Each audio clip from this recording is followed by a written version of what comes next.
Bonjour, bienvenue dans la série sur le temps. Alors, les expériences qu'on en a réalisées sur le maison K neutre ont montré que celui-ci se désintègre le plus souvent en 2 maisons pi ou en 3 maisons pi. C'est le plus fréquent. Le maison pi a une parité bien définie, donc sur la symétrie de parité. Et on peut calculer l'effet de la symétrie CP.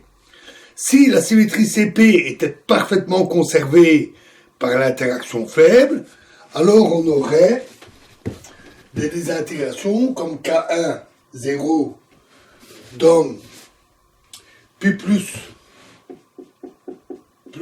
pi moins, ou bien pi 0 plus pi 0. Tandis que le K2, 0, de parité opposée, devrait forcément donner 3 maisons pi. Pi plus pi moins, plus pi 0, ou pi 0 plus pi 0, plus pi 0. Et toute autre forme de désintégration serait impossible. Si la symétrie CP n'est pas conservée, et que dans certains cas, on a d'autres formes de désintégration, celui-ci se désintégrant en 3 ou celui-ci en 2, c'est possible, et donc les tests avec la méthode du lambda restent nécessaires. Le K0 et le K0 bar sont symétriques. C'est la matière et l'antimatière, ce qui implique qu'ils doivent avoir des durées de vie identiques. Et c'est ce que montre l'expérience. Mais qu'en est-il du K1,0 et du K2,0 ? Le K1,0 se désintègre en 2 maisons pi, mais le K2,0 se désintègre en 3 maisons pi, ce qui est plus difficile. Et donc, on s'attend à ce qu'il devrait avoir une durée de vie plus longue. Et le fait que même si CP était légèrement violé, cela ne changerait pas beaucoup cette conclusion. L'expérience et l'analyse des données a montré que le K1,0 a une durée de vie de 0,86 fois 10 exposant moins 10 secondes, c'est-à-dire un petit peu moins qu'un dixième de milliardième de seconde. C'est vraiment très très court. Le K2,0, lui, a une durée de vie de 5 fois 10 exposant moins 8 secondes. C'est-à-dire environ 500 fois plus que le K1,0. On dit que le premier a une durée de vie courte et le deuxième une durée de vie longue. Enfin, longue. Tout est relatif, évidemment. C'est quand même un centième de millionième de seconde. Notons que ce raisonnement que nous venons de faire sur la durée de vie est plutôt heuristique. Parce qu'après tout, le K1 et le K2 sont également symétriques. C'est des superpositions des K0 et ils sont symétriques. Donc on pourrait s'attendre aussi à une durée de vie identique. Le fait est que quand on pousse les calculs plus loin, notamment sur la symétrie CP, il y a un certain nombre de paramètres à régler et en fonction de ces paramètres, on obtient un résultat comme celui-ci, avec cette asymétrie de la durée de vie. Mais en réalité, cette asymétrie n'est pas bien comprise. On ne sait pas pourquoi ces paramètres doivent avoir cette valeur. Alors considérons l'expérience suivante.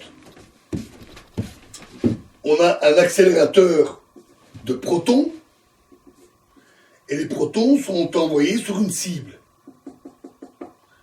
ce qui produit des K0. Les K0 étant un K1,0 plus un K2,0, les états. Il a donc une chance sur 2 d'être un K1,0 et une chance sur 2 d'être un K2,0. Mais le K1,0 est beaucoup plus instable. Sa durée de vie est beaucoup plus courte. Donc, très rapidement, on va avoir une désintégration en pi plus, pi moins, par exemple, en 2 maisons pi. Et rapidement, il ne va plus rester que des K2 0, qui sont la somme d'un K0 et d'un K0 bar.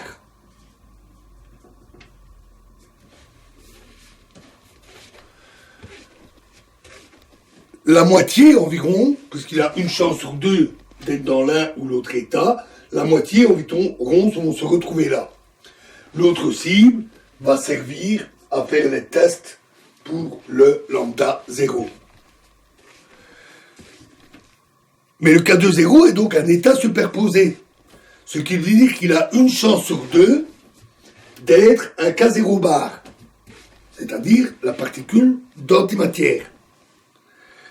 Et ce que confirment les expériences et la mesure des lambdas produits dans l'expérience. Donc, un quart, puisque la moitié ici et la moitié ici, un quart des K0 initiaux se sont transformés en K0 bar, ce qui est plutôt étonnant. La particule s'est transformée en antiparticule. On peut faire des calculs, alors ces calculs utilisent la mécanique quantique, ils ne sont pas spécialement compliqués, mais trop pour nous ici, pas de mathématiques ici, donc on ne va pas faire ces calculs-là. On peut aussi le mesurer, et en déplaçant les cibles, simplement, pour vérifier ce qui se passe en fonction de la distance, et donc du temps, et de telles mesures ne sont pas simples en fait. Ici, c'est un peu idéalisé comme situation. Quand on fait une expérience de collision, chaque collision produit des gerbes de particules et il faut donc faire le tri entre toutes les possibilités. C'est ne pas oublier que les collisions et la création des particules, tout comme les intégrations, sont des processus probabilistes. Le temps béni des premiers scientifiques qui effectuaient des expériences de collision, et où dans une collision, ils ne produisaient que 2 ou 3 particules. Ils pouvaient analyser les photographies tranquillement, à la main, en faisant les calculs, pour obtenir des résultats. C'était pas très difficile. Après, ça s'est amplifié, et encore actuellement, avec un dispositif, un accélérateur de particules comme le LHC, chaque collision est tellement énergétique. Et on est obligé d'en arriver là, parce qu'on a fini par tout analyser, tout comprendre, donc il faut aller plus loin. Donc on va à des énergies beaucoup plus grandes, beaucoup plus grandes. Ça produit des centaines de particules, des milliers de particules à chaque collision, avec des détecteurs énormes, ultra sophistiqués, pour tout enregistrer. Et donc, chaque expérience engendre des centaines de gigabytes de données. C'est colossal. Et ça peut plus se faire à la main. Les traitements de ces informations se font avec une informatique particulièrement puissante. Toujours est-il que ce qu'on observe en réalité, c'est donc, ou ce qu'on calcule, c'est une oscillation. C'est-à-dire qu'en fonction du temps, si on mesure en milliardième de seconde, 0, 1, 2, 3, 4, si on regarde la proportion de K0 bar, avec ici 50%, ici 25%, donc un quart, on a dit que un quart des maisons se transformaient. Au départ, il y en a 0. Eh bien, on constate que cela fait une oscillation comme ceci. Donc, ça aussi, et rapidement, ça se stabilise à un quart. En réalité, ça chute encore un peu parce que le K0 bar lui-même est instable, il va se désintégrer, le K2 est instable, donc en fait ça continue à chuter un peu, mais l'oscillation est très nette et peut se mesurer. On peut obtenir un graphique tout à fait semblable pour le K1,0 et le K2,0, il suffit de faire des additions, soustractions. Et on obtient donc une transformation aussi de K1,0 en K2,0. Mais ça peut paraître étonnant parce qu'ils ont une valeur CP, une combinaison, donc la conjugaison de ça, c'est la parité, qui est bien définie, on l'a vu. Et donc, si l'un se transforme en l'autre, si le K1 se transforme en K2, ça veut dire que la symétrie CP est violée. En fait, ce n'est que partiel, et ça prend un certain temps. Donc en fait, la symétrie CP n'est que faiblement violée.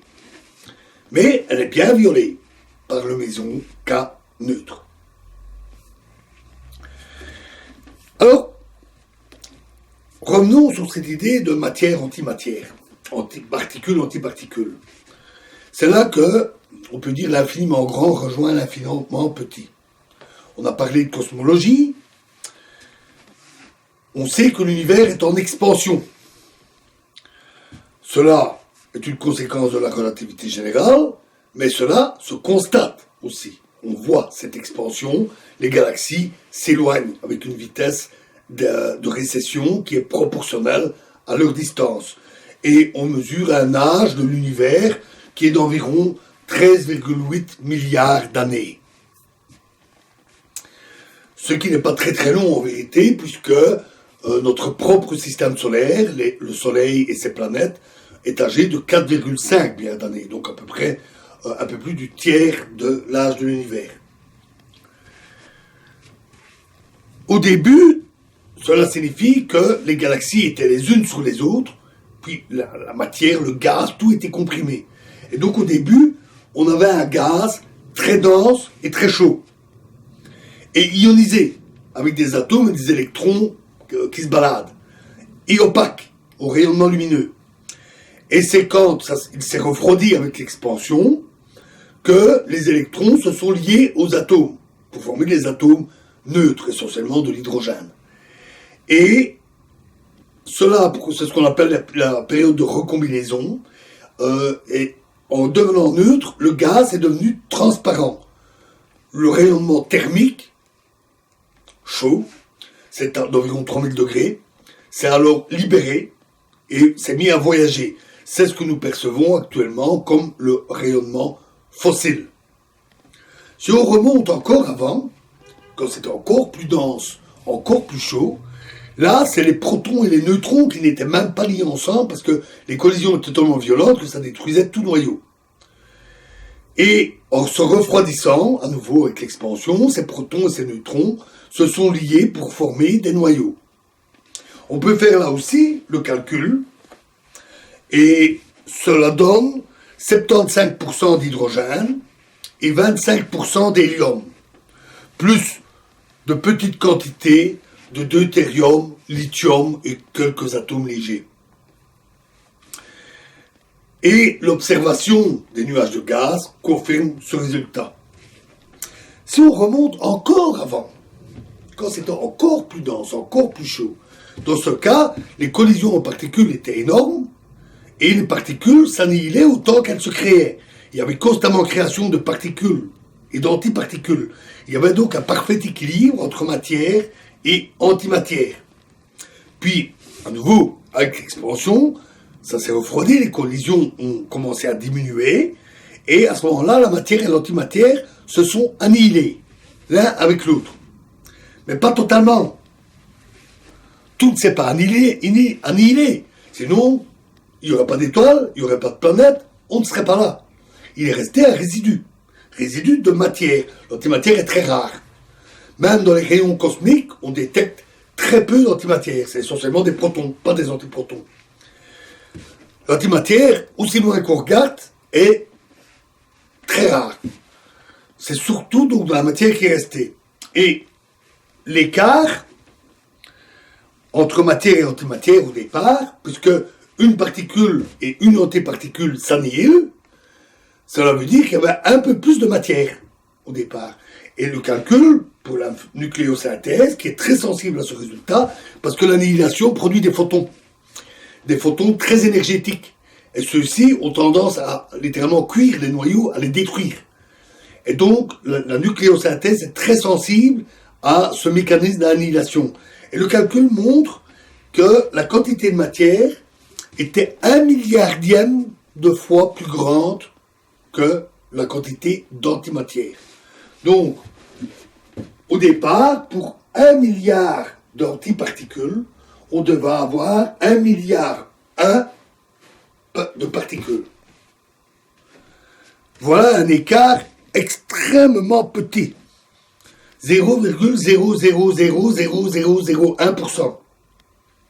Un réglage ultra fin. Et ça, les physiciens détestent. Parce que, quand on a des grandeurs, il y a deux possibilités. Qu'il y ait des phénomènes du type symétrie, qui expliquent qu'on ait par exemple des valeurs égales, ou que l'une soit exactement le double de l'autre, etc. Ou qu'elles ne sont pas liées par de telles symétries, et en ce cas-là, elles peuvent être quelconques.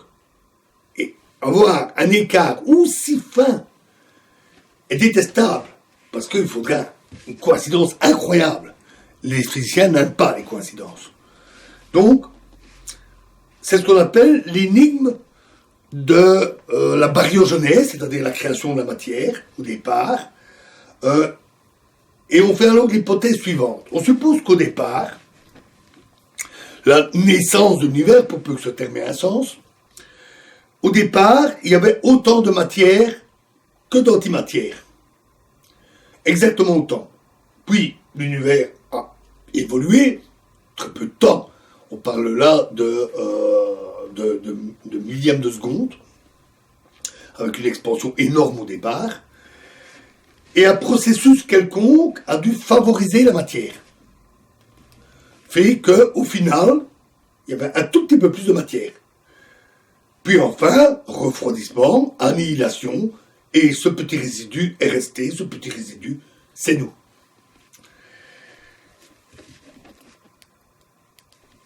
Alors, dans la prochaine vidéo, nous réfléchirons justement sur ce processus qui favorise la matière, puisque nous venons de parler de processus de transformation de particules en antiparticules.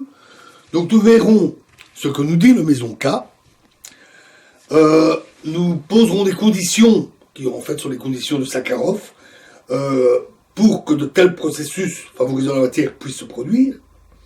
Et nous parlerons du pendant de la violation CP, c'est-à-dire de la violation T. Je vous remercie.